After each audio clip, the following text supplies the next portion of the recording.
So, you have ventured in the forest, eager to explore. And now the winding fairy path shall guide you to my door. This magic moss and shrubbery, 3 decades in the making, are ready, set and fully charged to get your fandom quaking. So, fly, fools, come hither to discover, meet and play. Your hero is approaching, just mere seconds away. Ladies and gentlemen, please welcome Alexander Ludwig.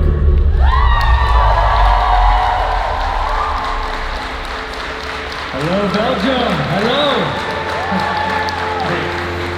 Hey, Alexander. Hey, Emmanuel. How are you? Find yourself. Doing well, man. How's Gent treating you? I love it here. It's incredible. I'm very jealous you guys get to live here. It's a very, very special place. Are you ready?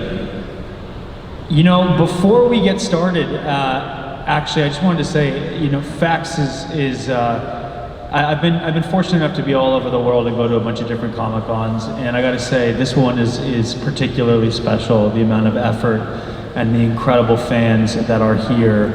I can't thank you guys enough for having me. But we are celebrating the 30th year anniversary, and we want to honor the 700,000 visitor at Fax. So before we start, I'd love to bring Anthony on the stage, the manager, to announce the winner. Give it up for Anthony. Thank you. So today we are very, very proud that we welcomed our 700,000th visitor. What a journey. Therefore, I would like to ask a warm applause and call Sanna and her family on stage. She's our 700,000th visitor.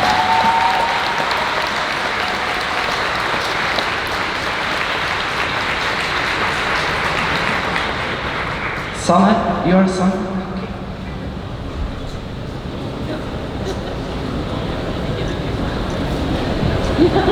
And we have a little gift.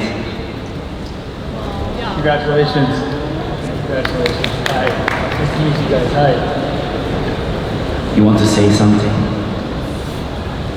This is my first time on Facts, and I think it's very overwhelming to see a lot of characters, and I think it's really fun. Give her a round of applause, please.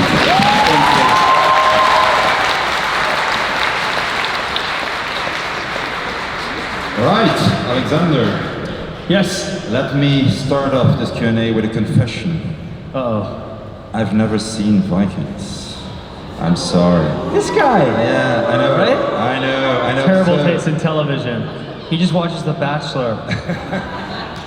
Sell it to me. Why should I watch it? You know, I actually, when I was a kid, I loved watching myself. It was really, really cool to see yourself on television, this being just a dream of mine since I was a young kid. As I got older, I never wanted that to affect my performance. I feel like it's up to everyone else to critique what I do. But when you're filming a show like Vikings, you know, and you're spending $110 million or $100 million to make a season, there's so much that goes into it that I don't even get to see. So I have watched the show, and I will say that just as a fan of it myself, I think it's spectacular. I think it's about real people. It's about history, a history that I think a lot of us didn't know a ton about. And I'm so grateful to be a small part of a show that I felt helped move the conversation forward about, you know, a group of people that were for so long just villainized. And as you get to understand it more, you find that there's actually quite a lot of beauty in their culture. And that's what I love about television shows and movies in general, is it makes you think from somebody else's perspective. It puts you in somebody else's shoes. And in that way, in its small way, it can bring the world closer together. So I do think you should see it. It's a great show, and I'm most proud of it. Yeah. Hi, good afternoon. Welcome to Gent. Hey, man. And speaking of Vikings, on the set, if I'm not mistaken, I think Travis Fimmel was the biggest prankster of you guys. No, it's debatable. Him and I go back and forth. Because that was my question. Was there like ever an opportunity that arose where like this is the perfect chance to prank Fimmel back for what he did? Oh yeah. Oh yeah. Him and I, so Travis, who played my father in the show Vikings, Ragnar Lothbrok, he's one of my best friends, but we would prank each other all the time. When we weren't looking, we'd throw an apple at each other's heads from set. And he would trip me down these like big hills when we were filming a fight scene. And I had had enough of it. I was so tired of getting pranked that one day we were filming a battle scene in the middle of the forest. And when you're filming in the middle of nowhere, there's nowhere to go to the bathroom. So they have these little porta potties. So Travis went into the porta potty. And I remember one of the extras on the set turned to me and said, "Alexander, now's your chance." And I'm like, "You're damn right it is." And I ran and I kicked the porta potty over. And he like went to the top of the roof and tried to hide, and he came out and he was like, oh my god, oh my god. It was pretty disgusting. He had shit all over his boots. And I mean, that's what you get. And guess what? He never pranked me again. Oh, that's great. Thank you. Thank you. Hi. Hi. So I have two questions. First off, I know that you ship Play-Doh, which is Clove and Kato, but I wanted to know if Lauren ships Play-Doh. Lauren ships me and Lauren, I think. For those of you who don't know, Lauren is my incredible wife. No, I mean, it's funny, I've seen that about the Hunger Games for a long time. I don't know who started this whole thing, but I will tell you that Isabel, who I haven't seen in a long time, is a fantastic person, an amazing actress, and her character and Kato, they had a great team when they were filming the Hunger Games, so yeah. And my second question is, if you had to choose one of your characters, what songs would they have in their playlist? If I had to choose one of my characters, what songs would they have? I mean, Björn would definitely have like heavy, heavy metal. Yeah. Thank you. Thank you. Sorry, it's me again. Hi, Joanna. Yeah, about going on the pranks. 2 weeks ago, I met Jasper, who is playing Halfdan. Lovely person, by the way. But he showed me a video on his phone where you were on a boat pulling on Gustav Loki's beard. What is the whole story about that? So Jasper played Halfdan. He's a very, very well-known Finnish actor, and he's also one of my closest friends. So, I mean, to be honest, the entire cast was such a family. It's like you're going to war together. You're out in these elements every single day, trying to brave the wilderness over years and years and years. So all we could do was prank each other. So literally every day I would be pranking Gustav, he would prank me back, and we'd push each other off the boats after we finished filming for the day. So it's probably just another one of those. Yeah. And my second question is short and easy. How is it possible that you are such a wonderful person?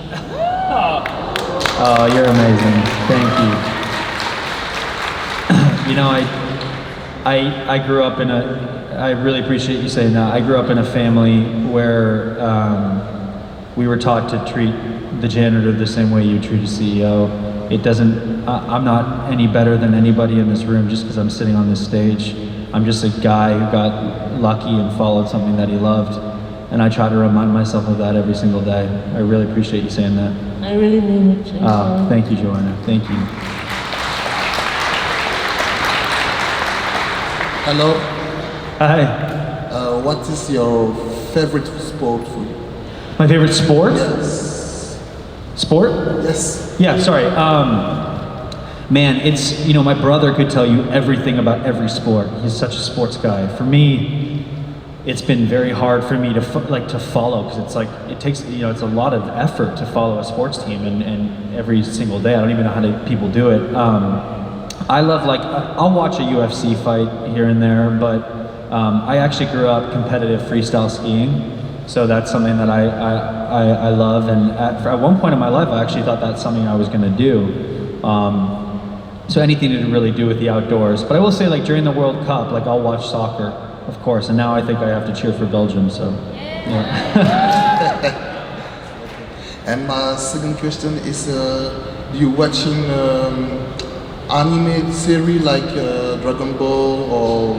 Do I watch any TV series? Yes. Yeah, I mean, it's some of my, like, the skeleton in my closet right now is, one thing I love so much about my wife is she's not in the industry. So she's like, she's made me fall in love with, like, just all forms of television and not be such a, like, critic of everything. So I'm obsessed with Survivor. You know, that reality show where people, yeah, like, obsessed, because I never watched it back in the day, and I'm literally watching that every single day. I also just finished a show called The Bear, which is on Hulu. It's excellent. I mean, just phenomenal all the way through. So check that out if you haven't. Okay, thank you. Yeah, thank you.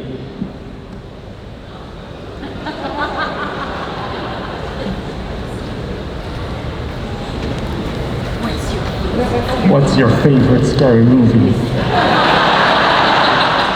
What did you say? What's my favorite what? Your favorite scary movie? Oh, my favorite scary movie. Good question. Damn. I mean, my mom was actually in Friday the 13th, Part 8. So that's always got a special place in my heart. But I loved Cabin in the Woods. I thought that was brilliant.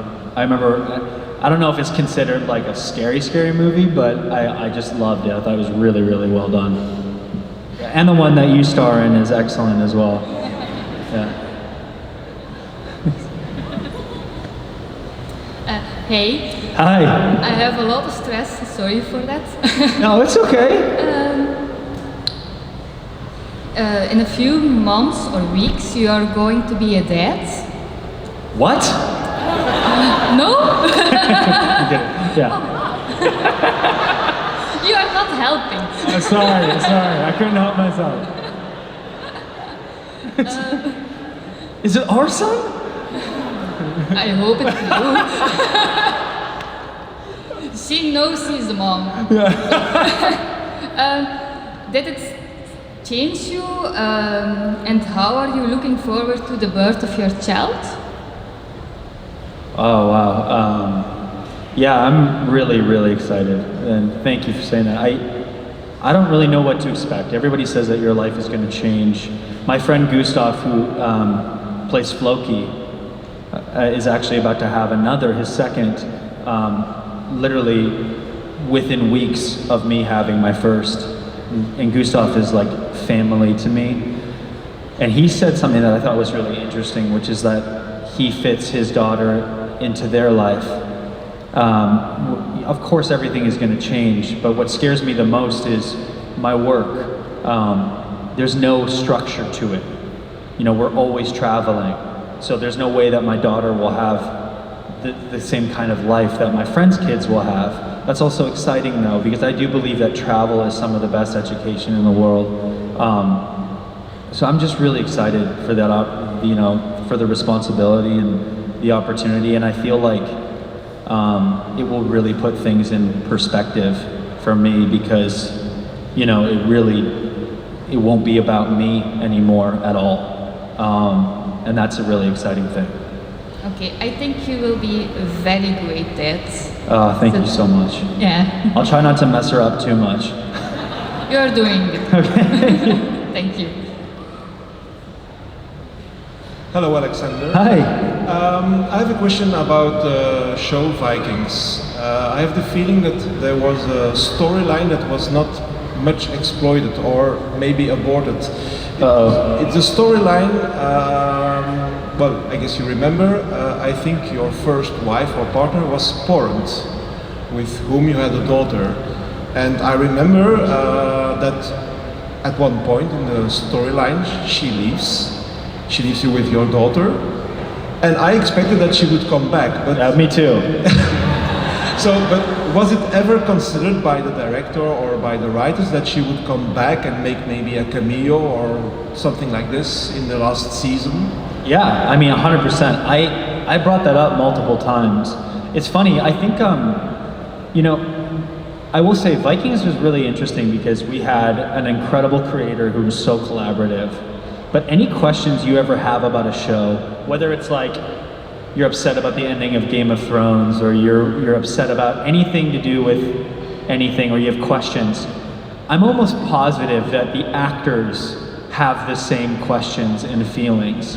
There's only so much control you have, and at the end of the day, which is why it's so special when you make a show that connects, because it's so hard to do that, because so many things have to align to make a show that really connects with an audience the way that a show like Vikings has. So I always wondered that too. I'd say, like, Michael, are we ever going to bring her back? And I think it just got to the point where there's only so much time to tell a story. To be honest, like, we've talked about doing a Vikings film forever, you know, and bringing it back and telling more of these stories. And perhaps in something like that, we'd get to explore it more. But I mean, in a perfect world, we would have brought her back. You know, you would have seen Bjorn kind of atone for his sins as a father earlier in the show.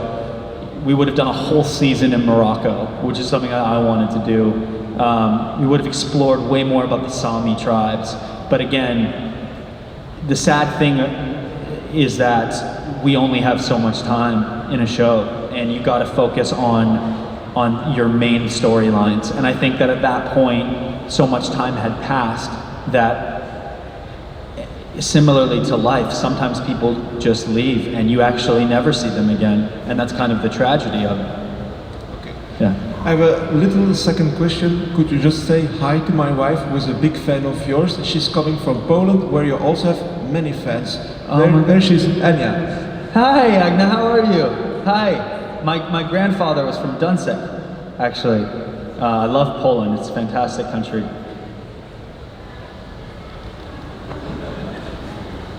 Yeah. What's your favorite house from Harry Potter?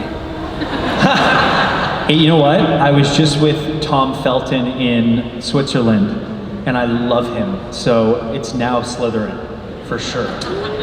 That's a good one. Yeah. And if you can choose one superpower, what do you want to have?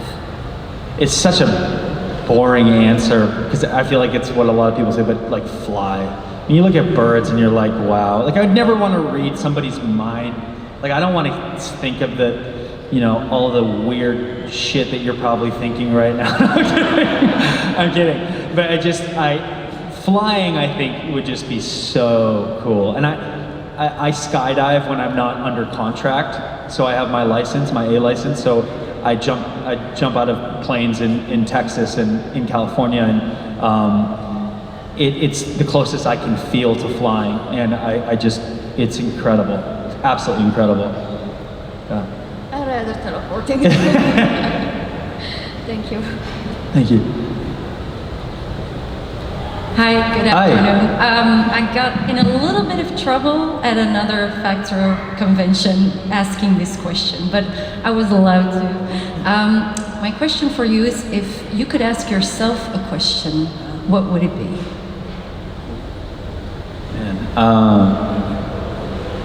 You know, the questions that I like being asked the most is when I feel like I'm like giving back or some sort of information. So it would be like, what would be like, it's a very traditional question, but like, what's your advice to somebody, you know, who has a dream, really? And what is your? What's my advice to somebody? You know, I've tried to figure this out for so long.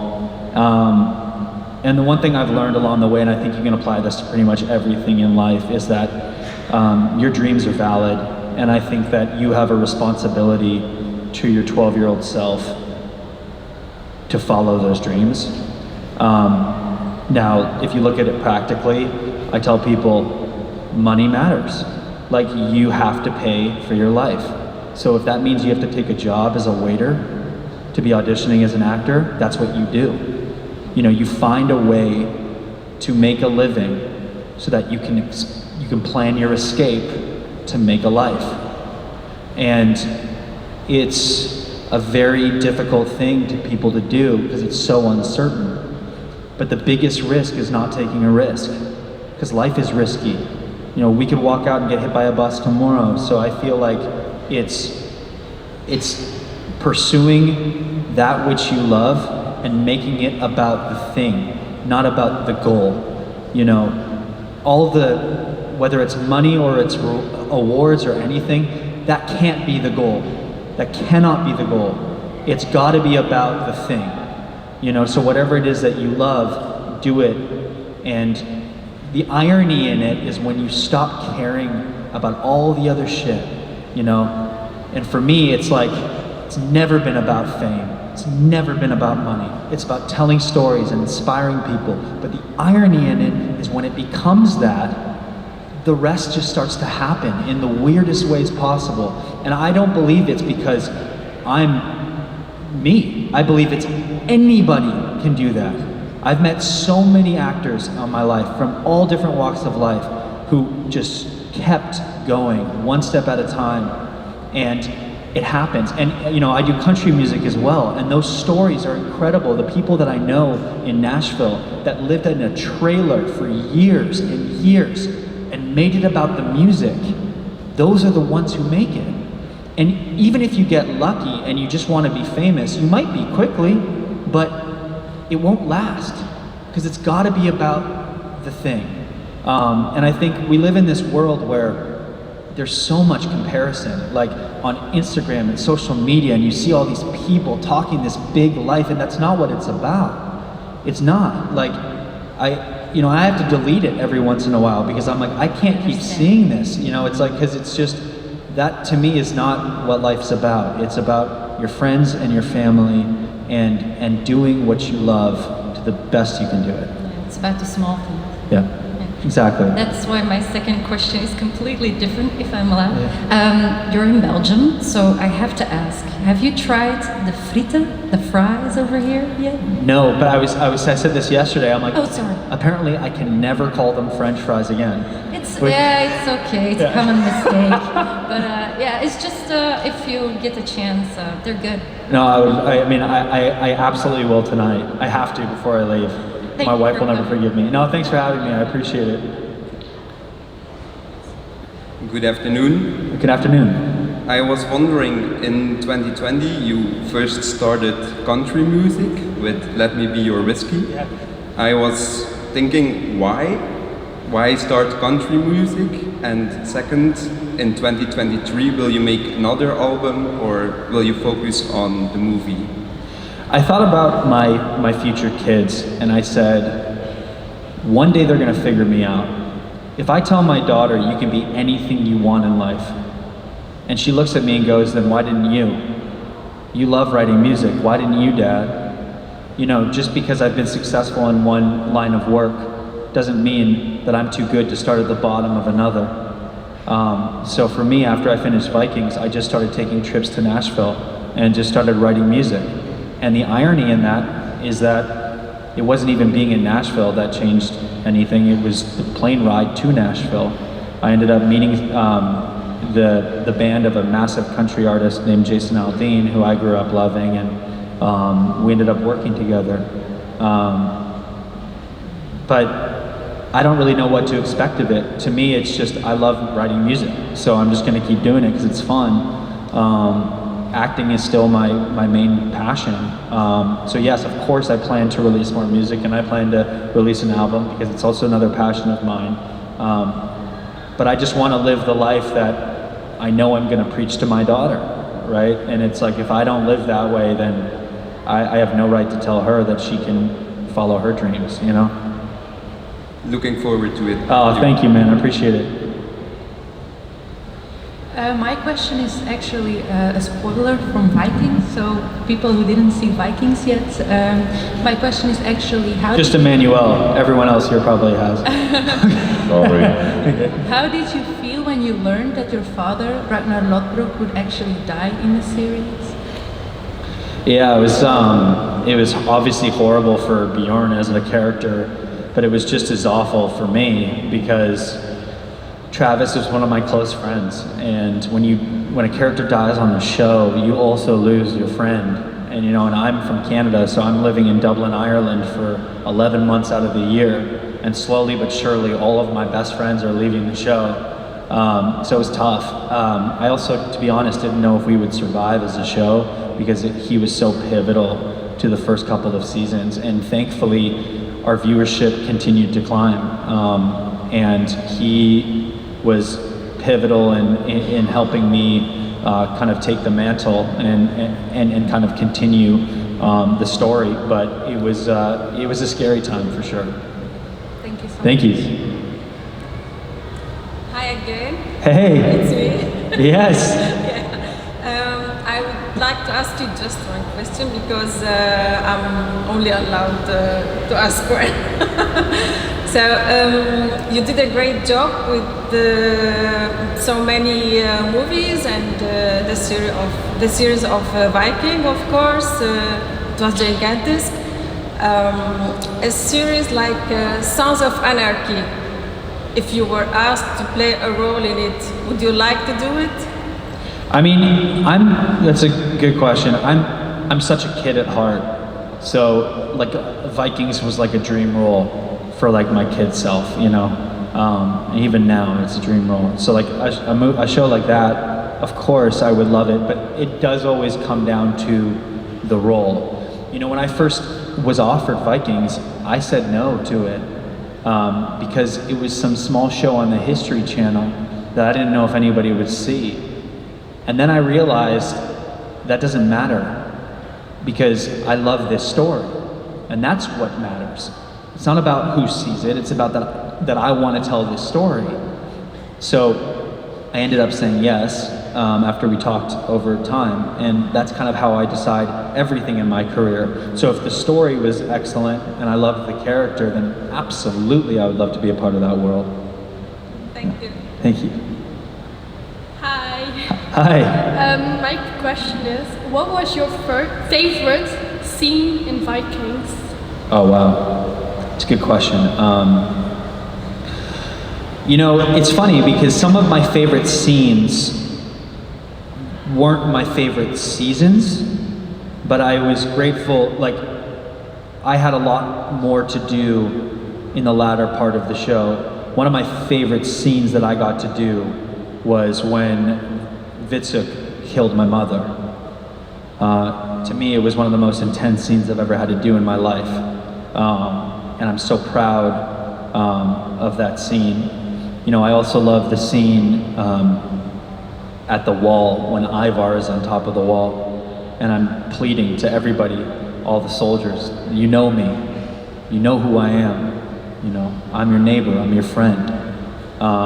That was a very special moment because I feel like for Bjorn, that moment is when he transitions from a man, you know, to a leader. Thank you. Thank you. Hello. Hi. What is your favorite music in the music industry? I'm sorry? What is your favorite music in the music industry? My favorite music Yes. in the industry. I love country music. Yeah, to me it always reminds me of how I grew up and reminds me of the values that I love. You know, just about appreciating the small things in life and, you know, working hard and the great outdoors. So country music is what I love to listen to, but I love all types of music. I mean, I grew up on AC/DC and rock and roll. You know, that's what, like, I still to this day, like James Taylor and AC/DC and, you know, just all the classic rock musicians, those will always stand the test of time to me. Thank you. Thank you. Alexander, you mentioned you were doing skydiving. Yes. What was the scariest moment ever in your life? In my life? Yes. When that girl told me that I was having a baby.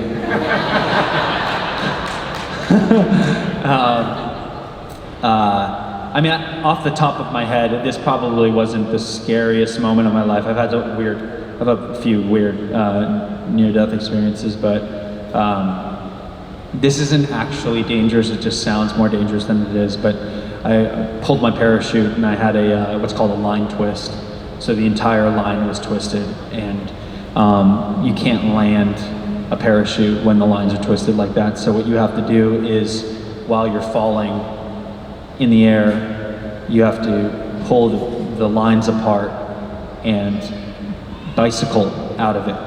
It sounds really dangerous. I swear to you, it's not as bad as I'm making it sound, but that was a moment of like, oh shit, like I need to figure this out. I have about 20 seconds. But yeah. All right. On a personal note, thank you for the compliment about our show. I'll reciprocate it because you're an amazing guest. Ladies and gentlemen, give it up for Alexander. Thank you, Emmanuel. Thank you guys. Have a great time. Thanks for the questions, Emmanuel. Appreciate you.